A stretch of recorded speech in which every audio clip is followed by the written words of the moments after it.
तो एक बार फिर सभी का स्वागत करते हैं हमारे और आपके इस यूट्यूब चैनल जिसका नाम है शुक्ला क्लासेस। तो आज हम लोग एक बार फिर से क्लास 9 का वीडियो लेकर आ चुके हैं। क्लास 9 में आज हम लोग क्या पढ़ेंगे, गति जो हमारा चैप्टर है, गति का हमारा सेकंड पार्ट लेकर आ चुके हैं हम लोग। तो सेकंड पार्ट में हम लोग पढ़ेंगे क्या, सेकंड पार्ट में हम लोग पढ़ेंगे विस्थापन के बारे में। विस्थापन होता क्या है? तो विस्थापन क्या है? किसी व्यक्ति द्वारा तय की गई दूरी की प्रथम स्थिति तथा अंतिम स्थिति के मध्य के बीच की दूरी को विस्थापन कहते हैं। कोई व्यक्ति है हमारा जिसने दो दूरियां तय की, तो व्यक्ति द्वारा प्रथम स्थिति तथा अंतिम स्थिति के बीच की जो दूरी है, जो मध्य दूरी है, उसका विस्थापन कहलाती है। तो विस्थापन का मात्रक जो हमारा है उसको हम प्रदर्शित करते हैं किससे? विस्थापन के मात्रक को हम प्रदर्शित करते हैं मीटर से। किससे प्रदर्शित करते हैं? विस्थापन के मात्रक, क्योंकि भाई विस्थापन और दूरी लमसम एक प्रकार की ये दूरी ही है। तो इसको काहे से प्रदर्शित किया जाता है? इसको मीटर से प्रदर्शित किया जाता है। तो हम लोगों ने विस्थापन के बारे में पढ़ लिया है। तो विस्थापन होता क्या है? देखो विस्थापन होता क्या है, जैसे हम लोग ये मान ली पहली स्थिति, यहाँ पे कोई व्यक्ति है, इससे ये यहाँ पर गया, तो एक व्यक्ति मान लेते हैं। विस्थापन आपको समझा देता हूँ कि विस्थापन कैसे काम करता है। विस्थापन क्या होता है, जैसे आप यहाँ से चले गए घर, आप इस घर से, ये आपका होम है, इससे 5 किलोमीटर आप स्कूल जाते हैं, तो वहां पर चले गए, तो आपका विस्थापन हो गया 5 किलोमीटर। लेकिन जब आप स्कूल से घर चले आते हैं तो आपका विस्थापन हो जाएगा 0। विस्थापन कितना हो जाएगा? 0। जैसे आप लोग एक ही जगह बैठकर दिन भर पढ़ाई करते होंगे, आप पढ़ाई कर रहे हैं, तो आप पढ़ाई जब कर रहे हैं तो लेकिन आपका विस्थापन उस समय 0 है। उस समय विस्थापन आपका 0 है, क्योंकि विस्थापन 0 नहीं होगा। कार्य की बात यहाँ पे मान लीजिए मैं कर रहा हूँ। विस्थापन तो जब आप चलेंगे तभी तो विस्थापन होगा।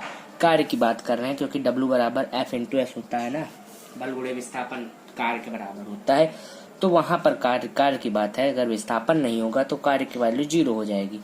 तो विस्थापन होता क्या है? किसी व्यक्ति द्वारा तय किए गई प्रथम स्थिति तथा अंतिम स्थिति के बीच की दूरी विस्थापन कहलाती है।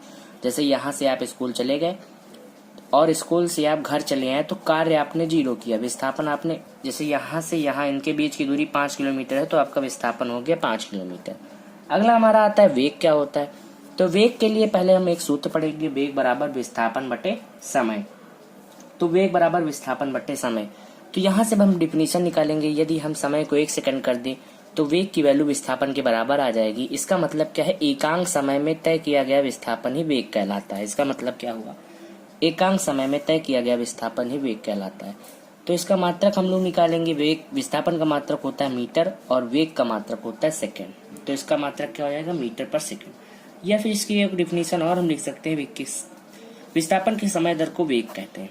विस्थापन की समय दर को वेग कहते हैं। वेलोसिटी आप लोगों को समझ में आ गई होगी कि विस्थापन की समय दर को ही हम वेग कहते हैं, या फिर एकांक समय में तय किया गया विस्थापन वेलोसिटी। जैसे गाड़ी आप चलाते हैं, गाड़ी में चाल भी होती है, वेग भी होती है।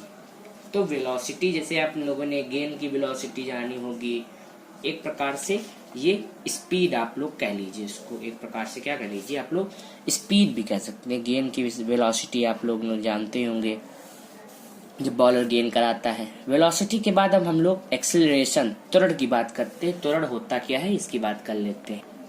तो अब हम लोग त्वरण की बात करते हैं कि हमारा एक्सेलरेशन, त्वरण आखिर होता क्या है।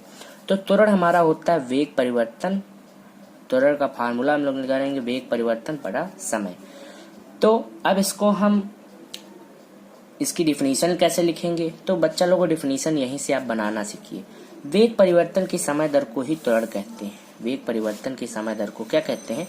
त्वरण कहते हैं। त्वरण को इंग्लिश में कहते हैं एक्सीलरेशन। तो ए से प्रदर्शित किया गया।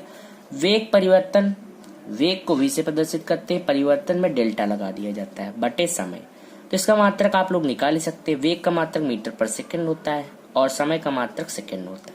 तो इसका मात्रक हो जाएगा मीटर पर सेकंड स्क्वायर हो जाएगा। इसका मात्रक क्या हो जाएगा? मीटर पर सेकंड स्क्वायर हो जाएगा। तो ये आप लोगों ने त्वरण भी पढ़ लिया। अब देखो वेग जो है देखो एक्सीलरेशन, अभी आप लोगों को वेग के टाइप पढ़ाऊंगा। वेग जो है 4 प्रकार का होता है, एक समान वेग, 3 प्रकार का चाहे 4 प्रकार का, एक समान, असमान, औसत, सापेक्ष और निरपेक्ष वेग। तो इन सभी को आपको अगले वीडियो में पढ़ाऊंगा। एक्सीलरेशन पढ़ाऊंगा, चाल और वेग में अंतर क्या है ये बताऊंगा, और क्वेश्चन इसके न्यूमेरिकल भी लगवाऊंगा। तो वेग, त्वरण, और आज हम लोगों ने क्या बात की, विस्थापन की बात की। विस्थापन अभी आपको रेखीय विस्थापन, कोणीय विस्थापन ये भी बताऊंगा। ये सब ये जो है अगले वीडियो में ही आएगा। तो आज का वीडियो यहीं पर समाप्त करते हैं। और जो ये 9th का हमारा सेकंड पार्ट है मोशन का, 9th के मैंने एक पार्ट मोशन का बनाया है। अगर आप लोगों ने अभी तक वो वीडियो नहीं देखा है तो उसको देख लीजिए। हमारे चैनल पे नए हैं तो लाइक कर दीजिए, शेयर कर दीजिए, सब्सक्राइब कर लीजिए। अगला वीडियो, पहली बात तो बेस अगले वीडियो का काहे पे होगा, देखो अभी हम लोगों को गति के 3 समीकरण पढ़ने हैं। v बराबर u t plus half a t, v बराबर u plus a t, s बराबर u t plus half a t square, और आखिरी हमारा है 2as बराबर v square minus u square. तो ये तीनों समीकरण को विद प्रूफ आपको बताऊंगा। पहला क्या है, v बराबर, तो समीकरण जो हमारा है, तो 3 समीकरण है। कुल कितने समीकरण है, कुल हमारे पास समीकरण है 3। s पहला हमारा है v बराबर u प्लस ए टी, दूसरा हमारा है, लिख ही देते हैं। तो सबसे पहला समीकरण है v बराबर u प्लस का ए टी, दिखाई दे रहा होगा। दूसरा है s बराबर यू टी प्लस का हाफ ए टी स्क्वायर। तीसरा हमारा है v स्क्वायर बराबर u स्क्वायर माइनस का 2as।